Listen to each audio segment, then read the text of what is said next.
Baik, jadi Beyond Our Suffering itu judulnya sebetulnya.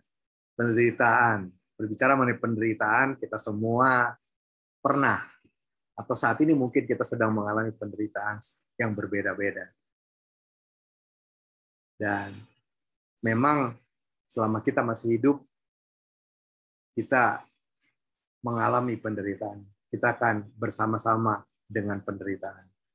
Itulah bagian dari kehidupan buat kita semua. Firman Tuhan hari ini sungguh-sungguh akan berbicara mengenai tujuan Tuhan di balik penderitaan yang kita alami. Tujuan yang melampaui penderitaan itu sendiri. Saya mau ajak kita lihat kisah dari seseorang yang lahirnya buta, saudaraku. Dalam Yohanes pasal 9. Mari kita lihat mulai ayat pertama, Yohanes 9. Waktu Yesus sedang lewat, ia melihat seorang yang buta sejak lahirnya. Jadi orang ini tidak minta pertolongan kepada Tuhan, orang ini tidak menarik perhatian Tuhan, orang ini cuma ada di tempat di mana mungkin juga tidak persis di depan Tuhan Yesus waktu dia lewat. Tetapi yang jelas waktu Tuhan Yesus lewat, dia lihat ada seorang buta sejak lahirnya. Di terjemahan bahasa Inggris Amplified, pakai kata-kata he noticed a man. Bagaimana ini memperlihatkan kepada kita bahwa Tuhan Yesus selalu melihat dan memperhatikan kehidupan orang yang berada di dalam penderitaan. Jadi di satu sisi penderitaan adalah bagian dari hidup kita, tetapi di sisi lain jelas sekali Tuhan Yesus selalu melihat, memperhatikan. Malah kalau saudara lihat ayat ini dikatakan he noticed a man who had been blind from birth. Yesus tahu keadaan orang yang menderita ini. Yesus tahu apa penderitaan yang dia alami. Dan Yesus selalu memperhatikan, melihat orang-orang yang menderita. Melihat setiap kita, melihat saudara dan saya. Yang menarik ayat kedua dilanjutkan, murid-muridnya bertanya kepadanya, Rabi, siapakah yang berbuat dosa? Orang ini sendiri atau orang tuanya sehingga ia dilahirkan buta. Di murid-muridnya bertanya, ini sebab dia menderita kenapa? Siapa yang menyebabkan dia menderita? Pandangan masyarakat pada waktu itu, di dalam konteks aslinya, di dalam cerita itu, jika seseorang menderita suatu penyakit pada waktu itu, ada asumsi bahwa ini pasti karena faktor orang tuanya, dosa atau kesalahan orang tuanya, atau kakek neneknya, atau orang itu sendiri punya dosa begitu yang membuat dia jadi buta, dia jadi sakit begitu. Jadi penderitaan sering mengakibatkan timbul pertanyaan-pertanyaan, kenapa begitu ya saya harus menderita? Apa kesalahan saya? Apa salah saya? Apa dosa saya? Atau ini salah siapa sebetulnya? Jadi pertanyaan-pertanyaan yang menyalahkan keadaan, pertanyaan yang bisa menyalahkan orang lain, bisa menyalahkan diri sendiri juga. Pertanyaan ini diajukan oleh murid-murid kepada Yesus. Dan jawaban Yesus di ayat 3, saudaraku, Yesus menjawab begini, bukan dia, bukan juga orang tuanya, tetapi karena pekerjaan-pekerjaan Allah harus dinyatakan di dalam dia. Jadi Yesus mematahkan anggapan-anggapan tersebut, bahwa penderitaan yang terjadi selalu disebabkan oleh karena ada yang salah, oleh karena dosa seseorang, atau oleh karena kesalahan orang tersebut ataupun orang lain. Yesus mengatakan bukan salah orang tuanya, bukan salah kakek neneknya, bahkan bukan salah dia, bukan salah orang buta itu sendiri. Tetapi Tuhan Yesus katakan karena atau supaya pekerjaan-pekerjaan Allah dinyatakan di dalam orang tersebut, supaya pekerjaan-pekerjaan Allah dinyatakan di dalam melalui kehidupan orang-orang yang menderita. Jadi mari kita mengerti bahwa kita yang menderita, saudara yang menderita, mungkin sekarang kita sedang menderita di dalam penderitaan yang berbeda. Artinya, saudaraku, di satu sisi Tuhan melihat kita, Tuhan memperhatikan kita, tetapi juga berarti penderitaan ini akan membuat kita dipakai Tuhan, membuat kita mengalami pekerjaan-pekerjaan Tuhan di dalam penderitaan kita. Yesus tidak melihat kebutaan atau penderitaan sebagai hukuman, saudaraku. Tetapi sebagai kesempatan dia untuk menyatakan, mewujudkan pekerjaan dan tujuan Allah di dalam kehidupan orang yang menderita tersebut. Jadi ada tujuan ilahi yang melampaui penderitaan. Amin. Ada pekerjaan dan tujuan Allah yang mau dinyatakan di dalam dan melalui kehidupan orang yang mengalami penderitaan. Di dalam kehidupan saudara dan saya, melalui kehidupan saudara dan saya. Nah, di dalam terjemahan The Message, terjemahan yang lain, menanggapi pertanyaan murid-muridnya, Yesus jawab begini, saudara. Dari The Message-nya, you are asking the wrong question. Pertanyaannya salah. Begitu. Pertanyaannya salah, bahwa ini salah siapa? Pertanyaannya salah. You are looking for someone to blame. Kamu cari orang, cari seseorang, cari sesuatu untuk disalahkan, di-blame, dipersalahkan. There is no such cause effect here. Tidak ada sebab akibat seperti itu di sini. Look instead for what God can do. Sebaliknya, lihat kepada apa yang dapat Tuhan lakukan di dalam penderitaan, melalui penderitaan. Jadi bukan salah orang ini, slide selanjutnya, bukan salah saya, bukan salah keadaan, bukan salah si A, bukan salah si B. Tetapi karena, mari kita lihat prinsip ini di dalam penderitaan yang kita alami. Kita tidak bisa mencegah, kita akan bertanya kenapa kita mengalami penderitaan. Aduh, nggak enak sekali kita begitu ya. Tetapi kembali lagi, saudaraku, bukan prinsipnya bukan salah si A, bukan si B, bukan ini, tetapi karena Tuhan mau merubah keadaan kita, karena Tuhan mau bekerja dan sedang bekerja untuk mendatangkan kebaikan bagi kita. Karena Tuhan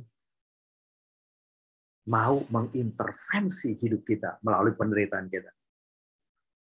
Saudaraku, semua penderitaan di dunia yang berdosa ini, emang dunia berdosa, penuh dengan dosa. Jadi semua penderitaan di dunia yang berdosa adalah hasil dari dosa, betul. Tapi itu cuma sebagian dari cerita yang terjadi. Bagian yang lainnya adalah Tuhan punya tujuan kasih karunia dan belas kasihan di balik penderitaan yang kita alami. Sekali lagi ya, Tuhan punya tujuan kasih karunia, Tuhan punya belas kasihan di balik penderitaan yang kita alami. Jadi di dalam penderitaan, saudaraku, kita tidak perlu terus-menerus lihat ke belakang untuk menemukan penyebab penderitaan tersebut. Untuk kasus-kasus tertentu bisa jadi ini harus kita lakukan sebentar untuk menemukan penyebabnya. Tetapi secara umum, dan kalau kita sudah menyelesaikan, sudah melihat ke belakang sebentar aja begitu ya. Kita, apa yang Tuhan Yesus mau katakan, kita harus melihat ke depan kepada tujuan ilahinya di balik penderitaan yang kita alami. Ada tujuan ilahi bagi kita di dalam dan melalui penderitaan kita. Nah, kita lanjutkan sebentar. Ayat 4 katakan kita harus mengerjakan pekerjaan Dia yang mengutus aku selama masih siang. Akan datang malam di mana tidak ada seorang pun yang dapat bekerja. Tuhan Yesus mengatakan ayat 5, selama aku di dalam dunia, akulah terang dunia. Saudaraku, Yesus mengatakan ayat 3 di atas tadi, yang jawaban dia kepada murid-muridnya, bahwa bukan dia juga bukan orang tuanya, tetapi karena pekerjaan-pekerjaan Allah harus dinyatakan di dalam dia. Jadi Yesus mengatakan ayat 3 tadi, karena Yesus tahu bahwa sebagai terang dunia, Yesus diutus Bapa untuk menerangi kehidupan orang-orang yang mengalami dan hidup di dalam penderitaan. Sekali lagi, Yesus diutus oleh Bapa untuk menerangi kehidupan orang-orang yang mengalami dan hidup dalam penderitaan. Untuk menyatakan pekerjaan Bapa di dalam kehidupan orang yang menderita. Itu yang dia mau tekankan. Itu yang dia lakukan oleh orang-orang yang menderita. Kita lanjut ke ayat 6. Setelah ia mengatakan semuanya itu, Ia meludah ke tanah dan mengaduk ludahnya itu dengan tanah, lalu mengoleskannya pada mata orang buta tadi. Dan berkata kepadanya, pergilah basuhlah dirimu dalam kolam Siloam. Siloam artinya yang diutus. Maka pergilah orang itu yang membasuh dirinya, lalu kembali dengan matanya sudah melek. Saudaraku,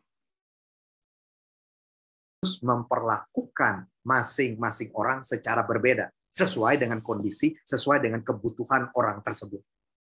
Saya mau beri contoh yang lain tentang kesedihan Marta dan Maria waktu saudara laki-lakinya Lazarus. Cerita di kitab Yohanes juga. Jadi ada Maria, Marta, mereka punya saudara laki-laki sakit kemudian meninggal, begitu. Nah, Marta dan Maria keduanya mengatakan hal yang sama kepada Yesus, mengungkapkan hal kata-kata yang sama kepada Yesus waktu Yesus datang kepada mereka dan Lazarus sudah meninggal. Kata-kata mereka berdua adalah, Tuhan, sekiranya Engkau ada di sini, saudaraku pasti tidak mati. Kenapa Engkau telat datangnya? Kira-kira begitu. Kata-kata mereka berdua sama. Jadi Yesus bertemu dengan Marta dan Yesus bertemu dengan Maria. Respons mereka berdua tadi sama kata-katanya. Tuhan, sekiranya Engkau ada di sini, saudaraku pasti tidak mati. Yang menarik adalah saudaraku terhadap Marta, respons Yesus, dia membangkitkan iman Marta dengan mengatakan kepada Marta, Marta, akulah kebangkitan dan hidup. Barang siapa percaya kepadaku, ia akan hidup walaupun ia sudah mati. Itu cara Yesus melayani Marta di dalam kesedihan Marta. Tetapi cara Yesus melayani Maria, kalau saudara perhatikan di dalam cerita Maria Marta ini, terhadap Maria Yesus menangis bersama dia. Itu yang Yesus lakukan terhadap Maria. Yesus memperlakukan kita bukan dengan cara yang sama, tetapi sesuai dengan kebutuhan masing-masing kita secara personal. Orang yang lahir buta, matanya yang buta, kita kembali ke cerita orang buta ini. Matanya yang buta dioleskan lumpur, sehingga harus dibersihkan. Karena dioleskan lumpur ya oleh Yesus. Harus dibersihkan, kemudian disuruh untuk membersihkannya di kolam yang namanya kolam Siloam. Dan setelah dia membersihkan lumpur di matanya di kolam tersebut, dia bisa lihat lagi. Jadi orang buta ini lahir buta. Saudaraku, di zaman itu, orang yang buta berarti dia tidak punya masa depan. Di zaman itu, orang buta berarti dia cuma bisa paling jauh jadi peminta-minta. Dan orang buta ini dikatakan lahir buta. Jadi dia sejak lahir memang tidak bisa melihat secara jasmani. Tapi kita akan lihat bagaimana Tuhan menyembuhkan. Dia bukan cuma menyembuhkan secara jasmani, tetapi dia juga menyembuhkan secara rohani dari orang tersebut. Seringkali di dalam penderitaan kita merasa bahwa hal-hal yang menyebabkan penderitaan jasmani kita ini yang terpenting, yang perlu Tuhan sembuhkan, yang perlu Tuhan pulihkan. Tapi bagi Tuhan, di mata Tuhan, dia akan sembuhkan yang jasmani, tetapi ada yang lebih penting, bagaimana dia menyembuhkan, dia melayani rohani kita, rohani dari orang buta tersebut. Nah, kita akan lihat di ayat selanjutnya bagaimana orang buta ini mengalami proses kesembuhan, bukan cuma jasmani, tetapi rohani, yang membuat dia bertumbuh di dalam penglihatan, pengenalan, imannya kepada Yesus. Kita lihat ayat 11, orang buta ini mengatakan begini. Jawab waktu banyak orang setelah dia melihat ya, dan banyak orang bertanya begitu. Siapa yang bisa menyembuhkan kamu? Hebat sekali gitu ya. Nah, jawab orang buta ini di ayat 11 begini. Jawabnya orang yang disebut Yesus itu. Gitu kan?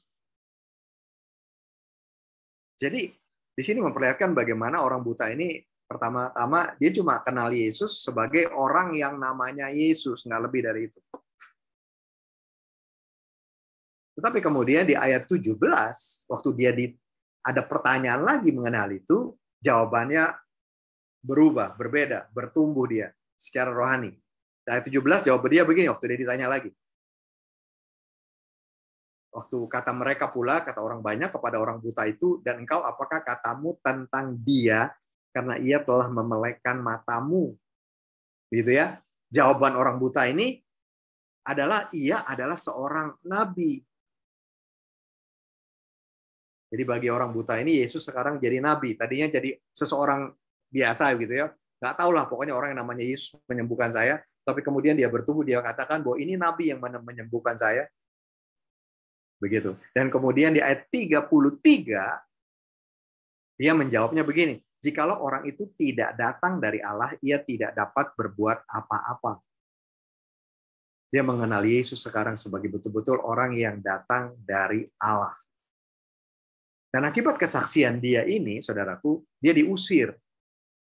Di-excommunicate, diusir dari lingkungan masyarakat di mana dia hidup. Oleh tokoh masyarakat di situ. Karena tokoh masyarakat di situ tidak membolehkan orang mengatakan bahwa Yesus itu anak Allah, Yesus itu datang dari Allah. Enggak, gitu. Tapi karena dia mengenal Yesus, bertumbuh, dan dia mengenal Yesus sebagai pribadi yang datang dari Allah, itu dia katakan, dan kemudian dia diusir oleh lingkungannya, oleh tokoh agama, oleh tokoh masyarakat. Nah, sekarang kita lihat ayat 35. Jadi kita lihat pertumbuhan orang buta itu, pertumbuhan kerohanian orang buta itu. Selain masalah kesembuhan jasmani. Kesembuhan jasmani gampang biasanya, tapi di sini diperlihatkan kesembuhan rohani. Pertumbuhan rohani ini memerlukan proses. Nah, kemudian orang buta ini diusir. Nah, saudara, karena orang buta ini diusir, kemudian ayat 35 ini yang menarik. Yesus mendengar. Jadi orang buta ini diusir, dia bukannya lari ke Yesus ya. Saudara akan lihat bahwa Yesus yang mendatangi orang ini. Yesus mendengar bahwa ia telah diusir keluar oleh mereka. Kemudian ia bertemu dengan dia. Bahasa Inggrisnya kata-katanya begini. Kalau ke bahasa Indonesianya kelihatannya kan kebetulan ketemu gitu, tapi sebenarnya bukan. Karena bahasa Inggrisnya kata-katakan having found him. Yesus menemui maksudnya. Yesus menemui orang buta ini. Jadi waktu Yesus tahu orang buta ini diusir dari lingkungannya, Yesus menemui orang buta ini, dan Yesus berkata, percayakah engkau kepada anak manusia? Kemudian ayat 36, jawabnya, siapakah dia Tuhan supaya aku percaya kepadanya? Kata Yesus kepadanya, engkau bukan saja melihat dia, tetapi dia yang sedang berkata-kata dengan engkau, dialah itu. Dan ini puncaknya. Orang buta ini mengatakan di ayat 38, aku percaya Tuhan. Lalu ia sujud menyembahnya. Menyembah Yesus sebagai Tuhannya. Akhirnya orang ini menyembah Yesus dan mengatakan, aku percaya Tuhan. Progres dari pemahaman dan pengenalan orang yang disembuhkan tentang pribadi Yesus. Lihat ya, dari orang yang cuma tahu tadi, orang ini namanya Yesus, kemudian orang ini nabi, sampai akhirnya dia betul-betul tahu, dan dia mengakui, dan dia mempercayai Yesuslah Tuhan. Perkembangan atau perubahan ini menggambarkan perubahan orang ini dari gelap kepada terang, terutama secara rohani. Saudaraku, di dalam penderitaan jasmani yang kita alami, kita tidak bisa memisahkan jasmani dengan rohani. Itu merupakan satu kesatuan, dan seringkali Tuhan membiarkan kita menderita secara jasmani karena dia sedang melayani kita secara rohani, karena dia mau menyembuhkan kita secara rohani, karena dia mau kita bertumbuh secara rohani, karena dia mau kita mengalami perbuatan ajaibnya juga secara rohani. Karena ini yang penting. Soalnya bisa bayangkan tadi kalau orang buta itu sudah melihat secara jasmani, lalu Yesus tidak mencari dia, mungkin nggak sampai kepada pengenalan Yesus sebagai Tuhan buat dia.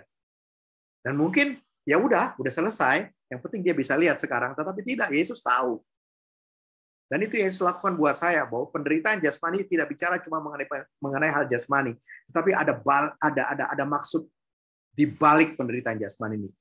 Untuk satu pertumbuhan kerohanian, untuk satu breakthrough secara rohani, untuk satu kemenangan secara rohani. Itu yang dilakukan.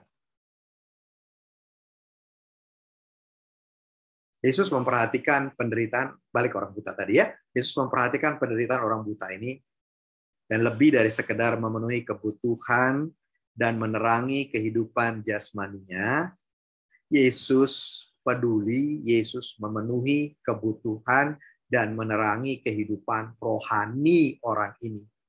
Membuat pengenalannya akan Yesus bertumbuh.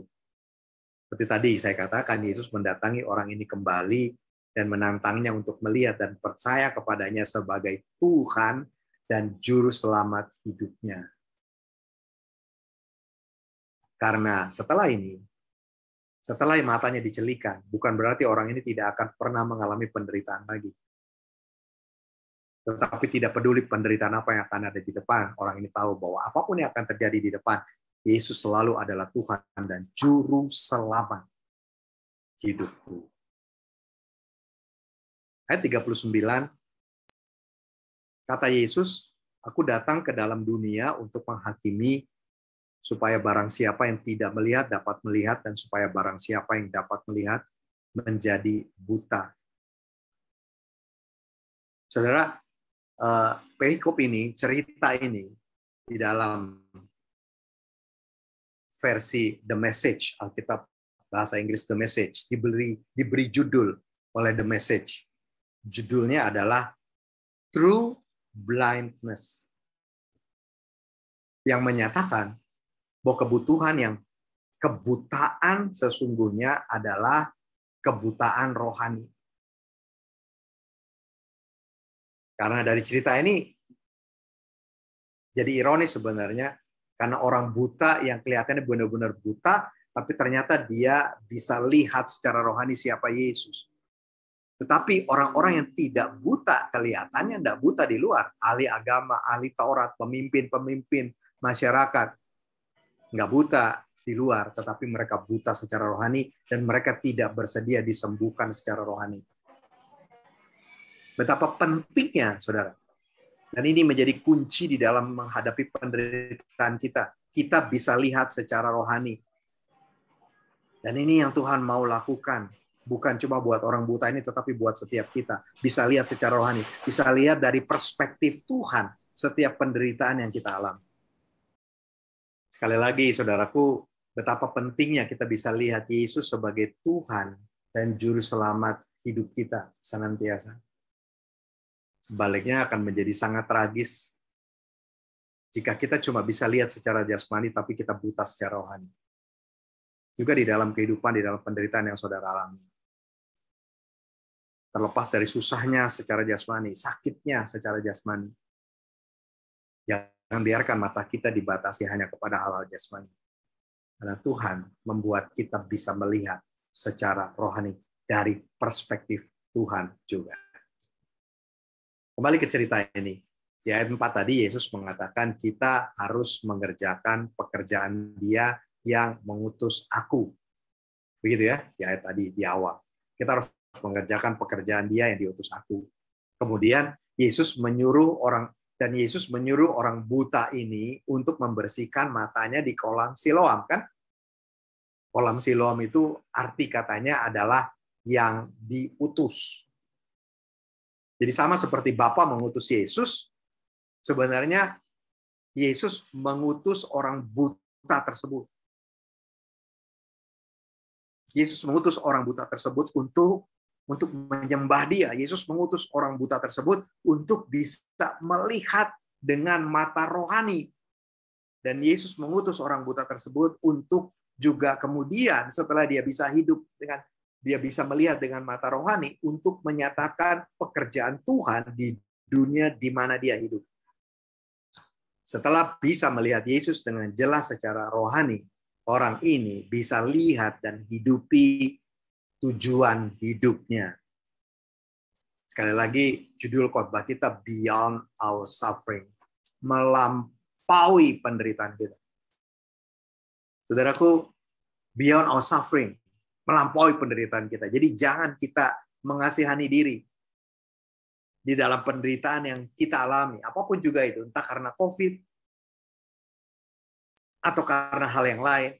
Jangan mengasihani diri di dalam penderitaan yang kita alami. Karena kita akan melihat dan mengalami pekerjaan Tuhan. Kita akan melihat dan mengalami pekerjaan Tuhan di dalam dan melalui penderitaan kita. Karena itu, mari manfaatkan penderitaan kita untuk membuat kita bertumbuh. Untuk buat kita bisa lihat Tuhan dan pekerjaannya di dalam hidup kita lebih lagi. Amin. Punya tujuan terhadap kita masing-masing. Dan Tuhan bekerja melalui penderitaan yang kita hadapi untuk memanifestasikan tujuannya di dalam hidup kita, serta mewujudkan pekerjaannya di dalam dan melalui penderitaan kita. Saya ingin beri satu kesaksian dari seorang jemaat yang namanya Stephen Tanus. Bisa ditampilkan. Iya, Stephen Tanus ini bagi saya merupakan orang yang punya courage, punya keberanian yang luar biasa di dalam hidupnya. Saya ceritakan mengenai Stephen ini seperti apa yang dia ceritakan kepada saya. Dia mengatakan begini, saudaraku. Saya lahir prematur waktu mama saya hamil. Saya 6 bulan. Waktu mama hamil saya 6 bulan. Membuat saya harus hidup di dalam inkubator selama 2-3 bulan. Dan 2-3 bulan di dalam inkubator itu membuat mata saya jadi buta. Jadi saya tidak lahir buta. Tapi kesalahan saya dibiarkan di inkubator selama 2-3 bulan tanpa mata saya dilindungi, itu membuat mata saya jadi buta. Sehingga praktis saya buta dari lahir. Kemudian saya bertumbuh sebagai anak yang membenci Tuhan. Karena saya merasa Tuhan yang buat saya jadi buta. Dan saya juga membenci semua orang. Terutama saya membenci mama yang merawat saya. Padahal dia yang merawat saya, tapi saya begitu benci kepada mama saya. Saya menjadi anak yang memberontak dan sangat destruktif, sangat merusak. Tapi kemudian bulan Juli tahun 2007, seorang guru di tempat saya sekolah, seorang guru menjangkau saya, menceritakan Yesus kepada saya dan menantang saya untuk menerima Yesus sebagai Tuhan dan Juru Selamat hidup saya. Dan saya menerima Yesus sebagai Tuhan dan Juru Selamat hidup saya. Itu saya tahu bahwa hidup saya yang tidak sempurna ini adalah untuk memuliakan Tuhan saya yang sempurna. Itu kata-kata dia. Sejak itu saya tahu bahwa hidup saya yang tidak sempurna ini adalah untuk memuliakan Tuhan saya yang sempurna. Iman saya kepada Tuhan personal, relational, penuh dengan pengalaman yang real dan rasional. Ya, dia katakan, seperti saudara lihat gambar tadi, passion saya adalah musik. Dan saya masih sedang mengejar. Saya terus mengejar dan berharap mendapatkan gelar master di bidang musik. Cuma memang jadi terhambat karena COVID ini. Tapi akhirnya, ini kata-kata penutup cerita dia kepada saya, tetapi akhirnya apapun yang akan saya lakukan, memberitakan Injil akan selalu menjadi pusat dari aktivitas hidup saya. Saudaraku, apakah mata rohani saudara bisa lihat Yesus sebagai Tuhan dan Juru Selamat yang sangat mengasihi saudara? Saudaraku, apakah saudara tahu apa tujuan hidup saudara? Mari kita berdoa. Bapa di surga, aku berdoa Engkau buat kami semua bisa lihat dan mengalami Yesus sebagai Tuhan dan Juru Selamat hidup kami. Bapa di surga, aku berdoa Engkau buat kami semua hidup di dalam tujuan yang Tuhan berikan kepada kami. Bapa di surga, aku berdoa bagi kami yang menderita, bagi ibu yang masih dalam proses penyembuhan dari kecelakaan. Tuhan, aku berdoa kesembuhan dan pemulihan sempurna Tuhan. Aku berdoa bagi kami yang menderita di area-area lain, Tuhan, memulihkan dan menyembuhkan kami. Bagi kami terkena COVID, Tuhan menyembuhkan dan memulihkan kami dari COVID. Tuhan menolong kami dari masalah keuangan kami. Tuhan menolong kami dari kesusahan kami. Aku berdoa pertolongan Tuhan bagi setiap kami di dalam nama Tuhan Yesus. Tapi lebih lagi Bapa, aku berdoa lihat dan mengalami pekerjaan Tuhan di dalam dan melalui penderitaan kami di dalam nama Tuhan Yesus. Bapa, Engkau yang membuat kami memanfaatkan penderitaan untuk kami terus bertumbuh dan bisa lihat Tuhan dan pekerjaan Tuhan di dalam hidup kami lebih lagi. Di dalam nama Tuhan Yesus. Amin. Tuhan Yesus berkati. Terima kasih.